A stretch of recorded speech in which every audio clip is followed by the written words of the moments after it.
All right, guys, so we're back in the shop. We're gonna start right back where we left off yesterday, which was the outriggers and the jack supports, and trying to see if we can get that taken care of today. And we're gonna keep everything short, tight, and on the hustle. So I wanna finish it. All right, so here we go. I use blue tape. I go ahead and put it on the sections that I wanna cut out. I trace it out on the blue tape and transfer it over to the donor metal. This is a spare chassis frame that I've been using on other repairs for the bus. I transferred over the templates that we made and I'm about to cut them off.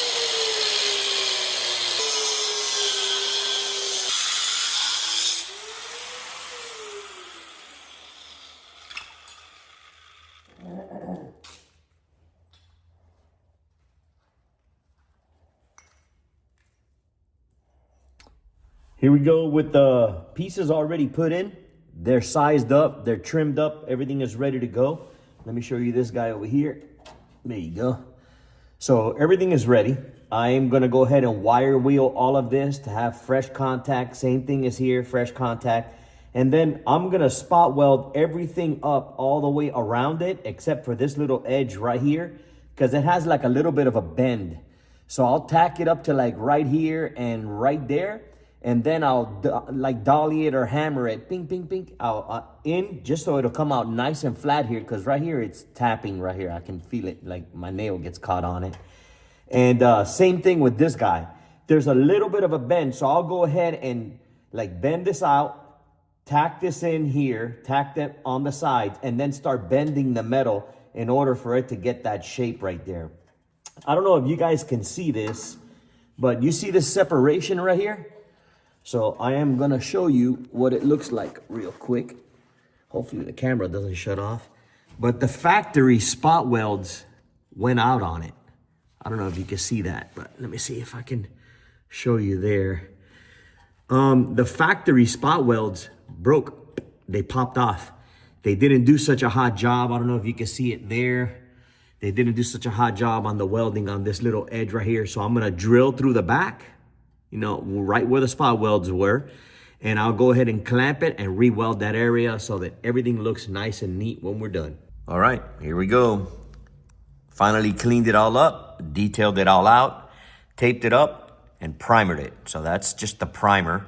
Then I'm gonna come back and paint it with the disc brake paint just to give it some coverage. So all that's been painted inside, painted here. See if you guys can see that in there. So you see, it's painted. It's ready. So here we go. There we go. Second coat of paint already on. There it is, all the way up on the inside. Let me see if I can get up in there. Look at that. All the way up on the inside. And let me see if I can show you this way too. All right, and inside the channel all the way. Taking care of all the way to the back. And now we're gonna go and show you the other side. So it's painted all the way around. So we got some good coating in there. Look at that. We've got good coating and everything throughout the whole channel now. And I'm feeling good about it. Once this dries tomorrow, we'll go ahead and remove all this tape, clean up the edges one more time. We already have the other sections prepped up, and then we can go ahead and present them, put some magnets on there, hold them into place, and start spot welding them back in. So hopefully this will be done tomorrow, and the outriggers will be done tomorrow, and the top hats. Keeping my fingers crossed. Hey guys, here's a quick little tip. What I do is I prep all of my metal replacement donor pieces, and then I sand them down, tape them up, and clean them off with a little bit of lacquer thinner or grease and wax remover. Once everything is taped up, I go ahead and give it a coat of high heat primer, and then another coat of disc brake high heat paint. Let it dry, and what I do is I put it in front of this little heater for it to heat up the metal and kind of like bake it on, right? Then when it's done drying, I go ahead and remove it, and look at what it looks like. All the edges are nice and clean, so when I go to weld it back into place, it doesn't give me no splatter or pop back that usually get, or, you know, like contaminate the weld. Even though this is a preservation, I still want it to be as best possible. So I thought I'd throw that tip in for you guys. All right, guys, so we have the donor metal ready. It's already painted on the inside. Everything has been painted and cleaned up around the edges. I'll go ahead and place this here, and I'll go ahead and put the magnet on it to hold it in place for me, and then I'll weld it into place.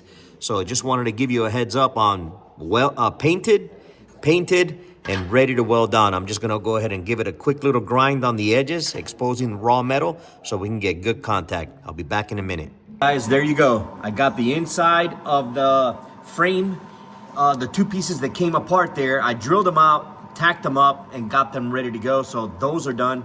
Now I'm gonna continue to tack this area here. I don't know if you can see some of it there or not, but I'm tacking up in there already. I needed to tack that first one so that the frame wouldn't come apart on me and stay nice and solid there. So here we go. Let me just show you the next step. There you go. Plates have been welded in, spotted, and ground down. Now that it's done, I'm gonna go ahead and continue to spot weld it and try to close it all off and clean it up, touch up any of the little areas that are around it, and get it done. All right, guys, we're back in this section right here. Here's one of the pieces that I made. And we are going to put this bad boy here. And just wanted to show you real quick that it's painted on the inside, that's painted on the inside. And I kind of like that little feature that we have right there. So it'll give me the opportunity of getting that put right back in there. So that's one right there.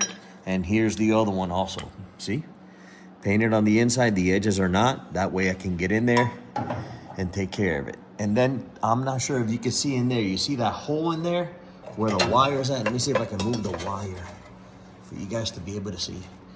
I have a rod in there holding the wire up, but through there you go. See the hole right there? Through there, I can go ahead and put the little tip in and spray all of this inside of here and be able to cover it up, cover the welds up so they don't rust out either. So give me just a few minutes. I'll set it up and show you. Here's kind of the setup that I did in order to hold my wiring harness up. I went ahead and propped it in right through that hole right there where I tell you that I can go ahead and spray later on to get the welds taken care of. But I propped that up, and then look at the way that it holds the wire in there. See it? It holds the wiring harness up just like that in order for me to be able to weld without it burning my wiring. Let me see if I can show you right in here, right here. You see that? I got plenty of space, and that way I'm able to weld right here and without the wire touching or hanging down to where it'll melt. So thought I'd show you guys that little tip. Hopefully it'll help for you guys as well in the future.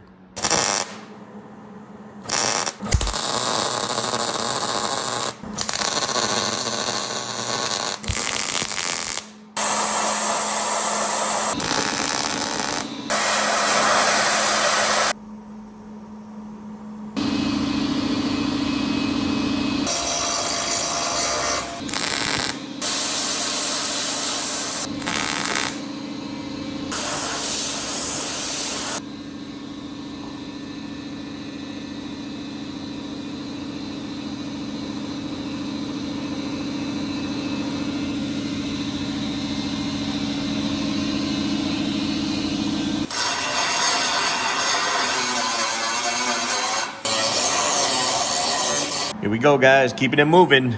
Second section, welded in, grind it down, smooth down, and now we're on the small piece. Once I get that piece done, I'll go ahead and drill out the top hats. So when I put my outriggers, they already have holes, and then I'll be sectioning those pieces tomorrow. So when I weld my outriggers on, they're ready to go ahead and get welded into place.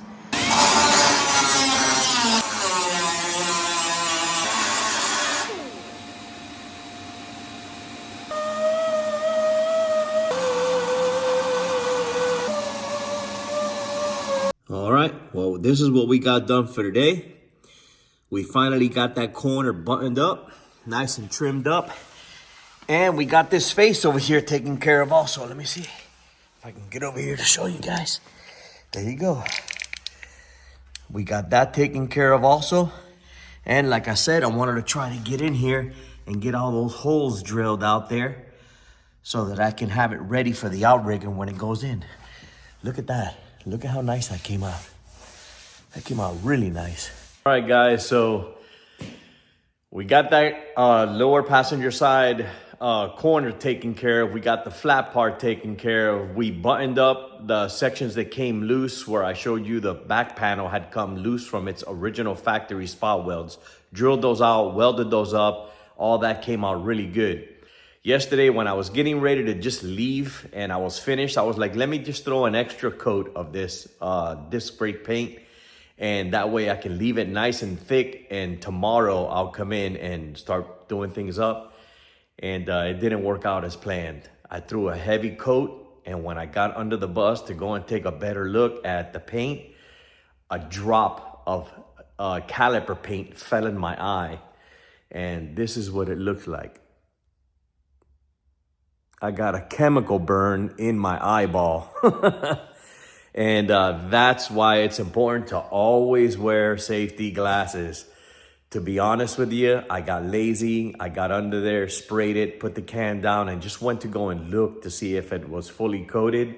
And when I took a look, I opened my eye and that drop fell directly into my eye. One big old glob of drop.